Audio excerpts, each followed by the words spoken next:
2 match riyal Sociedad के against group stage में, 2 match Barça के अगेंस्ट राउंड ऑफ 32 में, 2 मैच रियाल बेटिस के अगेंस्ट राउंड ऑफ 16 में, एंड अब 2 मैच हमें खेलने सेविया के अगेंस्ट क्वार्टर फाइनल्स में। भाई समझ नहीं आ रहा कि हम ला लीगा खेल रहे हैं या फिर हम यूएफए यूरोपा लीग खेल रहे हैं, बट जो भी है यही है। और सेविया को याद करके ना यार कुछ अच्छी जो तस्वीरें वो दिमाग में आती नहीं है। जैसे कि हमने एक ड्रॉ निकाला था सेविया के होम पर, फिर ओल्ड ट्रैफर्ड पे जोजे मोरिनियो जब मैनेजर थे हमारे, तब हमने सुताई झेल ली थी, एंड लुकाकू ने एक हमारे लिए कॉन्सोलेशन गोल स्कोर कर दिया था। एंड भाई उस गेम में आकर जो तांडव मचाया था आपके क्या नाम है उनके, बेनी एडर ने, भाई वो अलग ही लेवल का एक नाइटमेयर था हमारे लिए। और उस गेम के बाद जोजे मोरिनियो की वो आइकॉनिक प्रेस कॉन्फ्रेंस जहाँ पर उन्होंने फुटबॉल हेरिटेज की बात की थी कि भाई मैन सिटी ने फुटबॉल को कैसे मतलब इवॉल्व किया है, अपने क्लब में कैसे प्लेयर्स लेकर आए हैं। फिर उसके बाद हमारी एक और बार मुलाकात हुई सेविया से यूरोपा लीग के सेमीफाइनल में अंडर ओले गुनार सोल्शायर, और वहाँ भी सेविया ने हमें हरा दिया। तो सेविया एक ऐसी टीम है जिसने हमारी नाक में बम्बू दे रखा है और हम उनसे जीत नहीं पा रहे। बट आज यहाँ पर रिजल्ट इंप्रूव करने का मौका है, और रिजल्ट इंप्रूव करने का मौका इसलिए भी क्योंकि करेंटली सेविया 13th पोजीशन में बैठी है लीग टेबल में। एंड सेविया अपने पिछले 12-11 मैचेस जो है ना अवे यूरोप के अंदर, वो जीते नहीं हैं।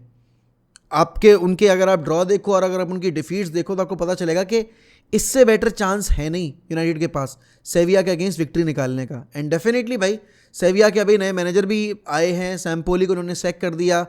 देखो सेविया के पास स्क्वाड अच्छा है, देव गॉट इवान रैकेटिच, देव गॉट आपके और कौन है ये एन-नसीरी हैं, उनका कीपर बोनो है, आपका एरिक लमेला भी खेल रहा है, पापू गोमेज भी है। तो definitely they have got a good squad, but लेकिन वो एक जो अच्छा स्क्वाड है वो पिच के ऊपर परफॉर्मेंसेस डिलीवर नहीं कर पा रहा। अब यहाँ पर अगर मैं यूनाइटेड की बात करूँ तो भाई कल प्रेस कॉन्फ्रेंस बहुत शानदार हुई है। कल प्रेस कॉन्फ्रेंस में आपके एरिक टेन हैग ने, ओले गुनार सोल्शायर क्यों हमारे दिमाग में भाई इतने अच्छे दिन पे, लेकिन यहाँ पर आपके एरिक टेन हैग ने कल प्रेस कॉन्फ्रेंस में बताया कि भाई देखो कैसेमीरो वापस आ गया। सबसे पहली बात तो ये यार आंखें तरस रही थी, 1 महीना हो गया कैसेमीरो को यूनाइटेड की जर्सी में फुटबॉल पिच पे देखे हुए, क्योंकि आखिरी बार जब देखा था तो भाई रेड कार्ड ले लिया था हमारे एक सज्जन पुरुष ने, जो कि रेड कार्ड होना नहीं चाहिए था। एरिक्सन भी वापस आ गया है। एंड रेडिंग के अगेंस्ट जो हमारा गेम था उसके बाद आपको पहली बार शायद फुटबॉल पिच पर एक साथ दिखेगी हमारी सबसे stable midfield combination, Eriksen, Casemiro and Bruno Fernandes.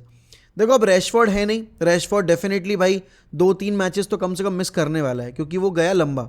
हमारा सीज़न यहाँ से संभालने के लिए जिसके ऊपर हम उम्मीद लगा सकते हैं वो आपका ब्रूनो फर्नांडिस है, क्योंकि ब्रूनो फर्नांडिस का यूरोप में रिकॉर्ड हमारे लिए, डोमेस्टिकली हमारे लिए रैशफोर्ड के बाद सबसे बेहतरीन रहा है, चाहे आप असिस्ट की बात करो चाहे आप गोल्स की बात करो। तो डेफिनेटली भाई आज हमारी ब्रूनो फर्नांडिस की जो एक हमेशा से वो थी ना कि अब ब्रूनो कर जाए, बस ब्रूनो कर जाए, आज वो वाले हमें साइड देखने को मिलेगी। डेफिनेटली हर एक फ़ैन यही चाहेगा भाई ब्रूनो कुछ एक मैजिकल मोमेंट प्रोड्यूस कर दे और गोल निकाल दे। अब वो चाहे गोल मार्शल स्कोर करे अगर असिस्ट आता है तो, या सेंचो स्कोर करे, जो भी करे, बट हाँ यहाँ पर ब्रूनो का चलना बहुत ज़्यादा ज़रूरी है। अब पिछले 2-3 गेम में हमने देखा था कि बिना कैसेमीरो के हमारी मिडफील्ड से कंट्रोल जा रहा था। और देखो सेविया के पास ना काउंटर पे खेलने वाले प्लेयर्स हैं, आप अगर उनको सेकंड बॉल जीतने दोगे तो डेफिनेटली सेविया हर्ट करेगी आपको। आप हर बार ऐसे ही मैचेस हारे हो, चाहे आप यूरोपा लीग के कैंपेन वाले उसकी बात करो टाइम पीरियड की, आप चैंपियंस लीग वाले कैंपेन टाइम की बात करो, उनके पास प्लेयर्स हैं, उनके पास हमारे फाइनल थर्ड में हमें एरियली डोमिनेट करने वाले भी प्लेयर्स हैं उनके पास। एन-नसीरी का वो हेडर मैं भूल नहीं सकता, जब उसने अभी मोरक्को के लिए हेडर स्कोर किया था and he through Portugal out of the world cup. तो यहाँ पर भाई देखो 2-2 मोरक्को के प्लेयर्स हैं उनके पास। Bono is a brilliant keeper. United के पास एक वेल रेस्टेड रफाल वरान रहेंगे आपके बैकलाइन में, और एक अच्छी परफॉर्मेंस दे के आ रहे हैं जो आपके लिसांद्रो मार्टिनेज, वो हैं बैकलाइन में। डेफिनेटली डिसीजन ये लेना है कि आप वैन बिसाका के साथ जाना चाहते हो या फिर आप डिएगो डेलो के साथ जाना चाहते हो।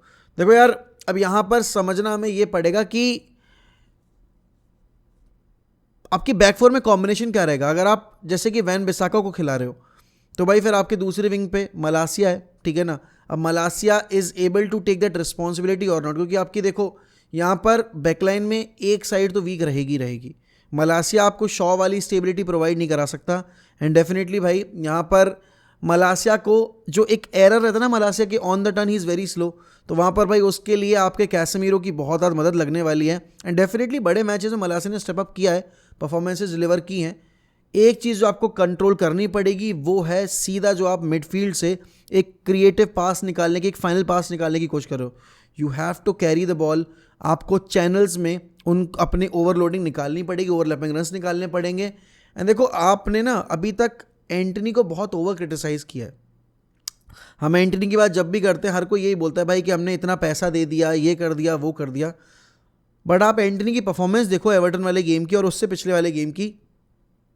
एंटनी जितना डिफेंसिव वर्क रेट देता है ना आपको, शायद उतना कोई फॉरवर्ड आपकी पूरी लाइनअप में नहीं देता।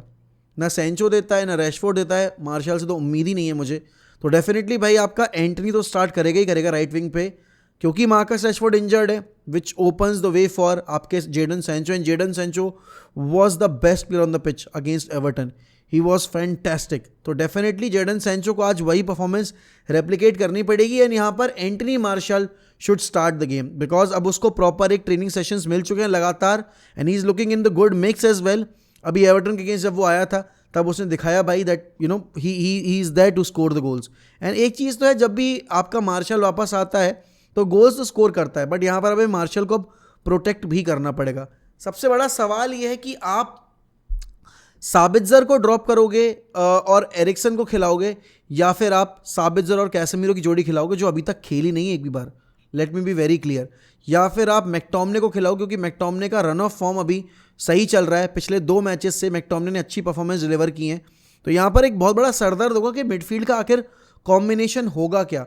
और देखो Eriksen looked lively against Everton, और यहाँ पर सेविया एक ऐसी टीम है जो कि आपको फिजिकली बुली करने की डेफिनेटली कोशिश करेगी।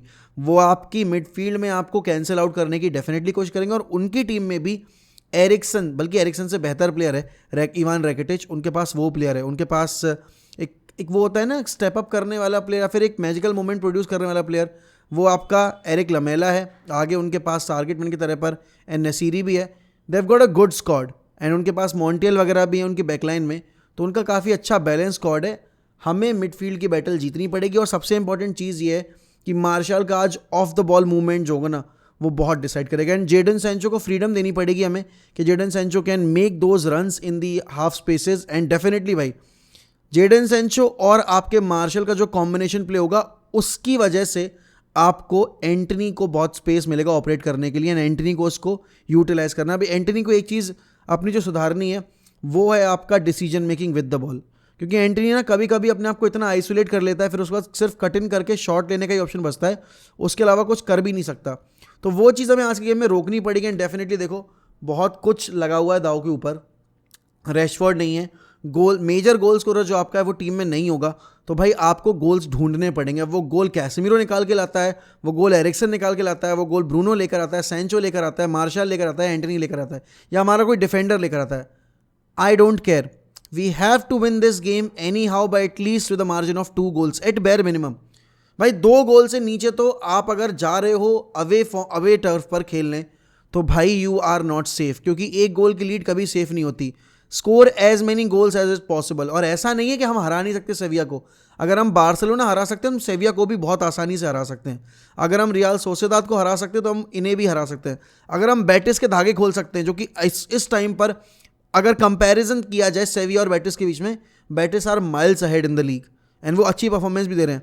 तो भाई हमें सेविया को तो रौंद देना चाहिए पकड़ के, लेकिन उसके लिए भाई आपके मार्शल को स्टेप अप करना पड़ेगा in the absence of Bruno, आपके मार्कस रैशफोर्ड। एंड डेफिनेटली भाई ब्रूनो फर्नांडिस और जेडन सैंचो को ज़्यादा रिस्पॉन्सिबिलिटी लेनी पड़ेगी कि ज़्यादा से ज़्यादा फीड की जाए बॉल आपके मार्शल को। एंड डेफिनेटली भाई देखो सेट पीसेस का जो हमारा कन्वर्जन रेट है ना वो बहुत ज़्यादा ख़राब है, तो भाई वो तो आपको इंप्रूव करना पड़ेगा। एंड ये सारी चीज़ जब तक नहीं होंगी तब तक ज़्यादा कुछ चेंज नहीं होने वाला। एंड डेफिनेटली भाई आज का मैच इट्स लाइक अगर आप यहाँ से ये मैच जीत गए बिना रैशफोर्ड के, तो आपके पास कॉन्फिडेंस इस चीज़ का ज़रूर रहेगा कि भाई नहीं, we can do it without Marcus Rashford. क्योंकि इस सीज़न के अंदर ऐसे बहुत सारे 2-3 गेम्स ही ऐसे हैं जहाँ पर हमने मार्शल अगर स्कोर नहीं कर रहा है ना, तो या फिर मार्शल पिच के ऊपर भी नहीं है, वी लुक्ड कंफर्टेबल।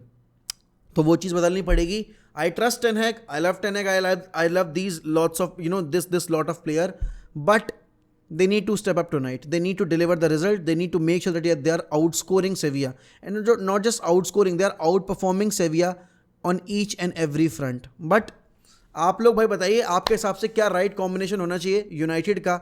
यूनाइटेड जीतेगी सेविया के अगेंस्ट या नहीं? एंड आपके हिसाब से क्या स्कोर लाइन होनी चाहिए यूनाइटेड की अगर यूनाइटेड आज का मैच जीतती है तो? एंड विद दैट भाई मिलते हैं रात में वॉच अलॉन्ग के टाइम पर चैनल पे अगर आप नए हैं, और अगर आपको न्यूज़ अपडेट्स या फिर मेरा कंटेंट पसंद आता है तो डेफिनेटली सब्सक्राइब करिएगा, बेल आइकन दबाना मत भूलिएगा क्योंकि उससे आपके पास नोटिफिकेशन भी जाएगी. चलिए मिलते हैं अगली वीडियो में. Good bye, take care. Up the fucking Reds, glory glory Man United. Bye bye.